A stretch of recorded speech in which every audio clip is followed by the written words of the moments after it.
Creative to the point where she's making hits. Business savvy is a Kelly. Are you kidding this? The Kelly Holland Show. I'm liking this. The Kelly Holland Show. Come on, y'all.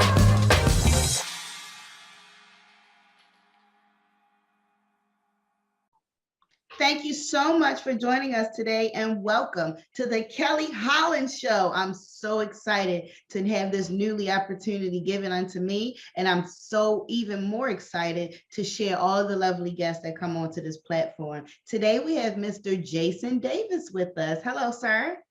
How are you doing, Kelly? I am well, and yourself? I am doing excellent. It's a wonderful day. Excited to be here. Glad to have you. I know you as the king of the Clubhouse app, but others should also know that you run the Jericho Force Enterprises. Give us some background on Jericho Force Enterprises and a little bit about yourself.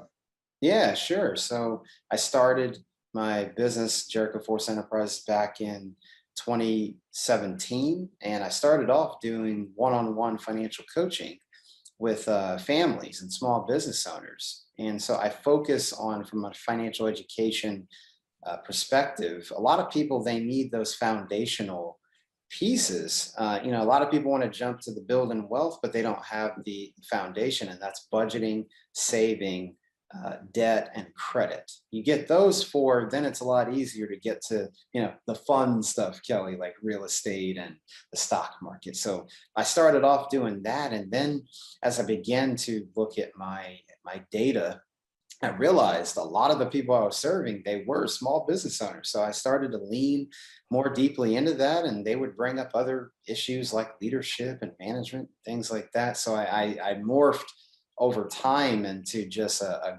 growth-based platform. So now I just flat out, I help business owners grow so that they can reach their full potential. So that's a little bit about what I do on the Jericho Force side. I speak, I coach, I train, I do a leadership experience, and I assess behavior using the DISC personality assessment. And then just a little bit about me, married to my lovely wife of 5 years as of this past March. So excited to be, I always tell her we're in 5 dot now, 5 and counting. I know the folks that if you're watching this, you're going to say, those kids are just young. Well, hey, we're celebrating every step of the way. We met in college at Georgia Tech. So it's definitely possible to find your sweetheart in college. So very excited to be husband to my wife. No kids yet. We are in that season. But I just have a passion for people, passion for faith, and just helping folks. And so that's just a little bit more about me and what I do in my business. Thank you so much for that quick bio. And it was impressive to know that you guys met in college and then still got married. That wink, wink. There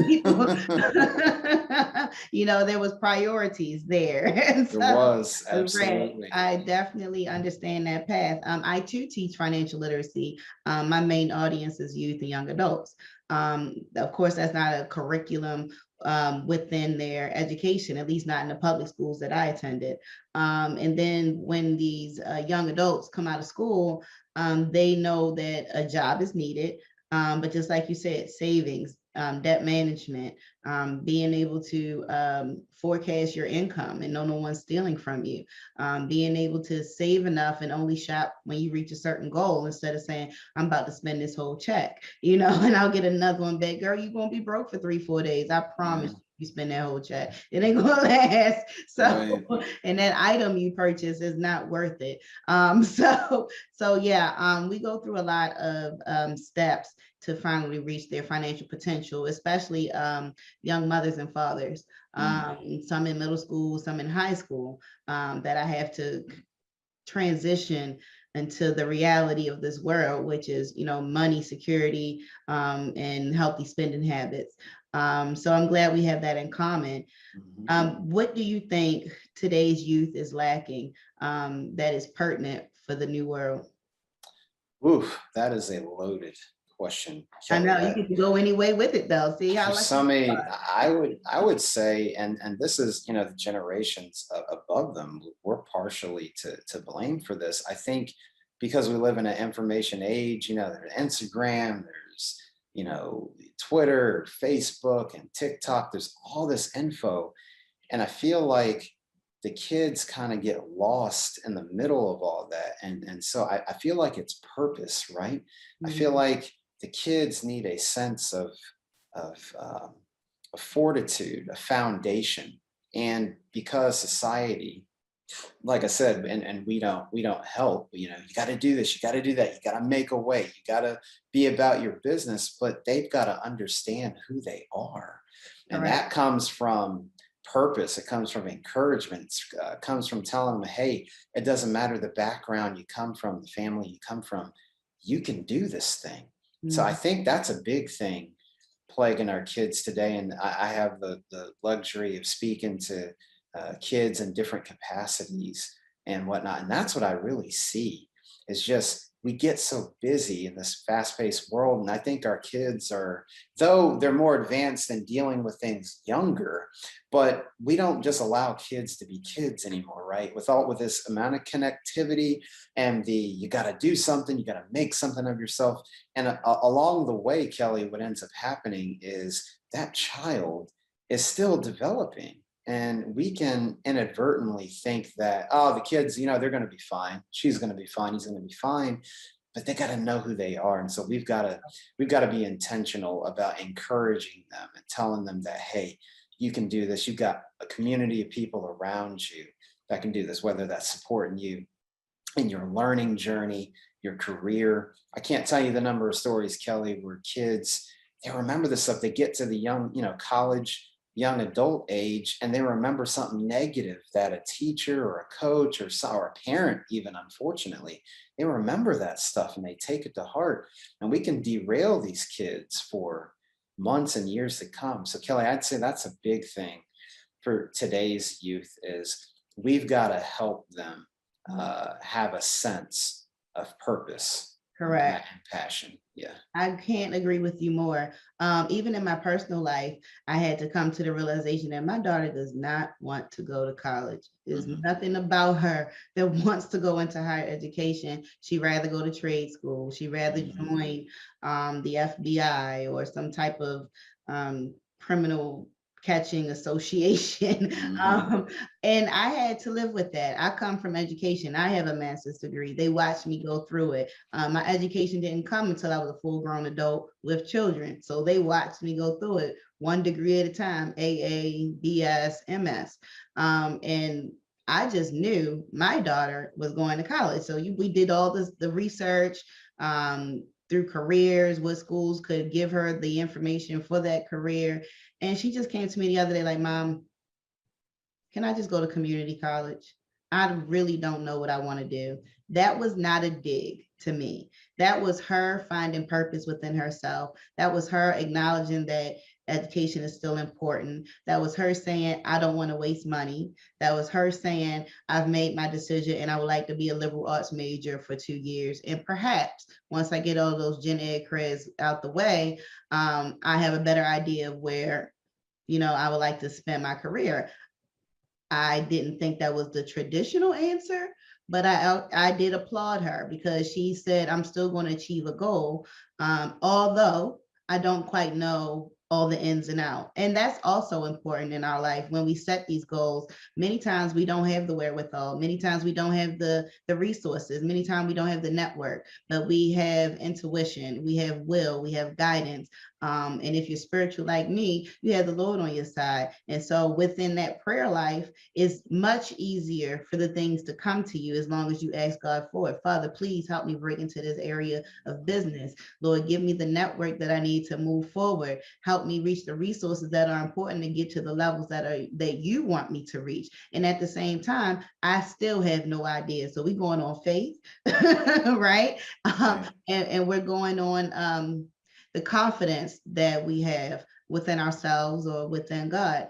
And so when people can turn nothing into something at least one time out of their life, that there is your miracle. It's not the burning bush you need to look for, sweetheart. It's the how this was achieved without me doing anything, or somebody just making a phone call and boom, it was done. Very little effort goes into the miracles that are given to us, and they're given to us because we needed a jump start. Do you agree or disagree? Ooh, listen, Kelly, if you had a church and we're preaching, I would be right there. And the Lord said, ha. And the Lord said, ha. Grab your neighbor, ha. I feel a shout coming on. Yeah. Listen, if you were preaching, I would be there. I can't agree more, Kelly. And I love the transparency that you shared with your daughter. And that is a prime example of mother and daughter having a open enough relationship as mother and daughter to come together and have a tough conversation about just the reality of things and where she's at and what she's trying to do. So I just want to commend you for having that conversation. And I believe with the support you're giving her and with her giving that confidence, that's part of her foundation. She's seen her mother, she's seen the path that you've walked. And then now she's, it was said to me years ago, everybody, the family, it's all one tree, but everybody has their own root, their own offshoot. They'll always be part of the tree. She'll always be part of your tree. Kelly, so I love that interaction there. And it's those kinds of conversations I wish that every kid, every mother, daughter, every father, son, every father, daughter, every mother and son can have. Hey, mom, dad, this is what I believe that I can do, and I'd like to do this. And I feel like kids, even in those formative years, even going into college, there's always, I feel like they're walking around these invisible signs of, mom or dad, do you approve? Is this okay? Mm-hmm. And so in that moment you brought, I want to be something, or I want to be something. Yeah. Mm-hmm. So I absolutely agree. Kelly, you get me excited. I'm gonna tell you. I'm excited. I'll tell you that much. All day, honey, all day. We can do this.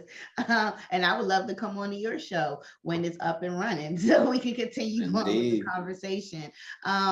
In my experience, especially in the Black community, we're taught when you're 18, you're moving out, you're on your own, you're an adult. I used to subscribe to that methodology, and now I don't. I now see that it's too much of a struggle to have these financial burdens fresh out of school. And I believe in my household and for whomever I'm coaching at the time, that it's not important to get them out the house soon as they turn 18. It's important to make sure they are world ready, that they have the life skills. And that may require more time, maturity, that may require more of an adult relationship now that your child is growner and now that they have this older age, you can start to feed into them more of these adult situations and advice. And also help them to be financially prepared when it's time to leave. Sweetheart, you can move out when you finish college. You can move out anytime before you're 30. You can move out when you're 30. I really don't care the time limit. I want to make sure you are financially prepared. I want to make sure you are doing things in the right manner. Like you said, we went to college, we got married, we're having kids in this season. That's the exactly way it needs to happen. I don't need no teenage babies around here because you're still growing up, baby. You're still growing up and you need so much more help to get where you need to go now that you brought this new life into the world. Even although it's precious, right, that wasn't quite the order. And if that is your reality, that doesn't mean you're not able to grow. That doesn't mean you're not able to still do. It's just going to take you a little longer, and it's going to cost you a lot more money. Yeah, absolutely. Do you think kids need to be put out at the age of 18? No, here's what's interesting, Kelly. I feel like you said, in our community, I don't know that we ever really took time to unpack that. I feel like, sometimes we just take things on out of tradition.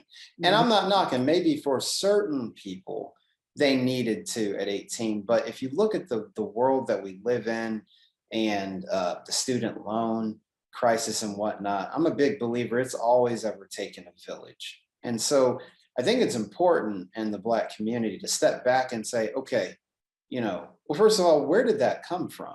Like, hey, when you hit 18, that you're gone, it's like, well, let's look at the origin. A, where did that come from? B, what does it mean for my household? Or depending on your household, it might be and key word on might. It might be advantageous for that son or daughter to leave the house at 18. I don't think we can make blanket statements like that, because every family is different, right? And so I think we have to unpack what it means. What does it even mean to leave the house, period, whether that's 18, 25, whatever. And that means families coming together and talking about it. You know, the Bible talks about training a child up in the way he should go, and when they grow old, they won't turn from it. So it's that spiritual foundation, it's a life skill foundation, it's a financial foundation, it's a values, principles foundation that they're getting in the house. And so depending on the circumstance, like, well, this child might want to go to community college, or they want to go to trade school, or they want to go get their bachelor's, or they have a plan, like shortly after their bachelor's, they want to go get their master's.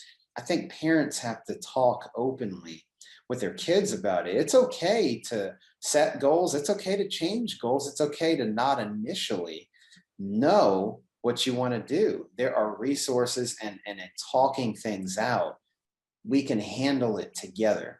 So I'm more of the opinion, what's best for the family, not just what the community or what society is saying. And I don't think we can just make that any blanket statement. Oh, well, you know, Black people are supposed to do this. That's that societal, cultural pressure. And Kelly, you know this, we put a lot of pressure on ourselves and our community. Let's try to relieve some of that pressure, and let's look at our specific context based on my family, where I live, the city, state that I live in, what's going on emotionally, mentally, spiritually, what college is even on the table, what's the career plan for that child, how is the parent situation changing, you know, right, Kelly? Some people, you know, empty nest is a new dispensation for a lot of parents, whether you're a single parent, you know, mom, single parent, dad, or married. It's like, that's a, you know, everybody's like, hey, I want empty nest, but it's like, again, what does that look like? We can't just lean off of, well, they say, because they said in a magazine or on TV show or on the radio or on the podcast that empty nest is supposed to look this way. No, I think stepping back, what does it actually look like? The process of children leaving home, whether that's 18. Like summer break. No, just that's why I'm laughing. I'm like, mine left yesterday. Right. But they're coming back. Yeah. That permanent push, though, that could be detrimental to some. It really can. Tell us more, and let's switch subjects a little bit about Jericho Force Enterprises. Yeah, absolutely. Well, I talked about earlier that I help business owners grow so that they reach their full potential. What does that mean? Exactly. Well, we take an approach that's three parts. We look at business growth, personal growth, and spiritual growth. So if you're followers of Christ, like, you know, Kelly and I, a big part of your growing in your business and being successful, and even your personal growth, maturing and changing, is your faith. And so you've got to have a faith foundation. So in my business, we talk about how all three of those are layered together. Yes, the business finances. Yes, the marketing plan and what systems. I'm big on that. On the money side, I teach on personal finance, but I also talk about the business finances and the systems that are in play. Do you have a way to take payment? Do you have a way to market what you do? And do you have a way to house the product or service? Do you have a website? Do you have a warehouse? Whatever that is, those are usually the three things you need to get going. And then there's the personal growth aspect, Kelly. So I do, one of the things I do in mastermind groups was just a peer-to-peer mentoring concept with a small group of people, 6 to 12 folks, as we unpack concepts like personal growth. And so I run masterminds on the 15 invaluable laws of growth, because we must be growing as people. One mistake we make, Kelly, is we just automatically assume that growth is going to happen. No, John Maxwell talks about the law of intentionality. And that means growth doesn't just happen. Some people, Kelly, unfortunately, they don't have 20 years of experience. They have the same experience over 20 years. Well, you don't want to do that. You want to be growing year to year. And that means there's Right. something that I have to do. How am I handling life as it comes at me? How am I handling business? And then last but certainly not least, that spiritual component, spiritual disciplines. Am I in community? Am I reading God's word? Am I inviting the Lord into my place of work so that both my work and my soul can thrive? So those are the three areas we focus on: business growth, personal growth, spiritual growth. And then we do that again with speaking, the coaching in groups. That's where the masterminds come in, trainings, various trainings that we do. One, I talk about the 5 E's of business engagement. What does it mean to have an engaged business from a faith standpoint and from a business standpoint? They go together. There's no compartmentalization.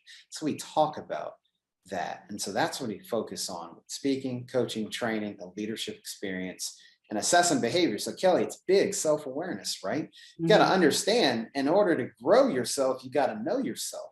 Correct. And so all of my clients, I have them take their DISC assessment so they can understand, hey, am I more introverted or am I more extroverted? Am I more task oriented or am I more relational oriented? And we talk about a personal development growth plan. Like, Jason, that's great. I'm a D and that's red. What does that mean? Okay, so here's some things. D meaning dominance. So here as a result of your assessment, here's what we can do. Here's how it'll help you grow personally, and here's how it impacts your business and the people around you. So that's what we touch on, Kelly. And even my book that I just launched back in March, Fortify Being Rooted in God's Plan for Work and Business. That's another resource that I help my business owners go through. Is like, hey, we got to integrate our faith into the work that we do. And here's some practical ways to do so with our values, with our leadership, with our finances, with our growth, with teamwork. I unpack 10 areas of work. So that's a little bit more about Jericho Force Enterprises. You're getting me going today, Kelly. I love it. I love it. I love it. And I like the business model that you set up. Quick question. What is your majority demographic? Absolutely. So Christian business owners that want to live out their faith in the work that they do. And Kelly, just being transparent, that was new for me. Before I wrote the book, I was being obedient. Look, pandemic, we were sheltered in place. A lot of people were doing things, now all of us, we were eating some good food. We were hitting Uber Eats and DoorDash and all that. Well, while I was doing that too, God called me to write a book. And so I went to a conference about 60 days before everybody was really sheltered in place.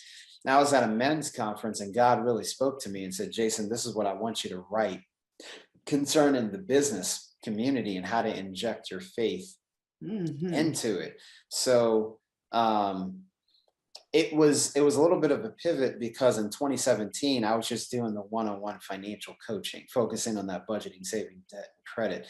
But when God tells you to move, look, he says move. So with the writing of the book and then the other programs that I've added, he's really calling me to, hey, if you're a Christian business owner, a kingdom business owner, a faith-driven entrepreneur, that's who I'm serving.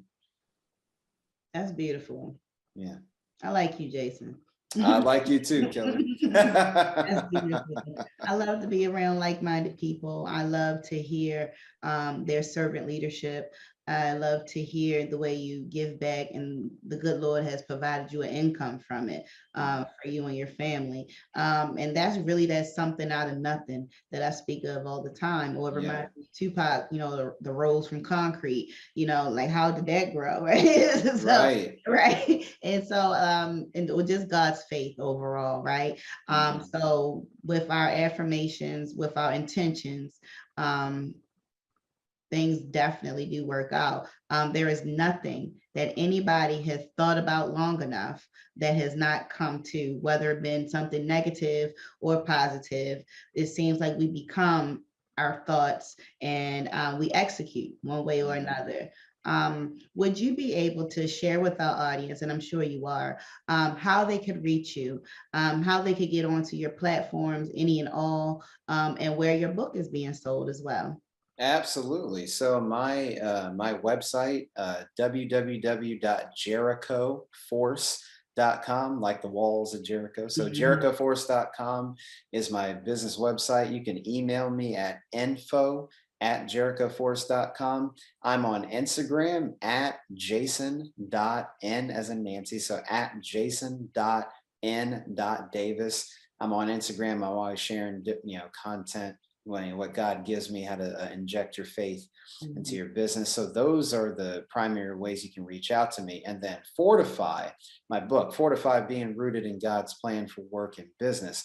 You can grab that on Amazon. It's available in paperback and ebook form. And Kelly, because I like you so much, here's just a sneak peek into what I'm planning in the future. I'm working on the audiobook. So in the near future, even the audiobook version of Fortify will be available. So folks, stay tuned. But until then, paperback and ebook, Fortify, Being Rooted in God's Plan for Work and Business. You can grab that on Amazon right now. Excellent. Excellent. Are you going to narrate it yourself, or are you going to? Oh yeah, Kelly, listen, I felt like you. I said, if I'm going to do this thing, I got to do it right. And so yours truly, I mean, I've already been in the studio. I've got about maybe 2 more sessions. So yours truly is going to read it. So if you like this kind of interaction, you're going to hear me for a few hours. So folks, stay tuned. If you like what you're hearing, you can hear me all that you want, and speed me up, slow me down on multiple audiobook platforms here in the near future. That is wonderful, Jason. And thank you again for joining us today on the Kelly Holland Show. It has been such a pleasure to have you. It's been a pleasure, Kelly, and I look forward. If you'll have me back, I would love to be back. Oh, you're definitely on the schedule. I was going to share that later. And thank you, audience, for tuning in today. You've just met my guest, Jason Davis. He is the owner of Jericho Force Enterprises. You can also find him on Clubhouse. This has been the Kelly Holland Show. And never forget to tap back into your unspeakable joy. Have a great day, everybody. Free, free.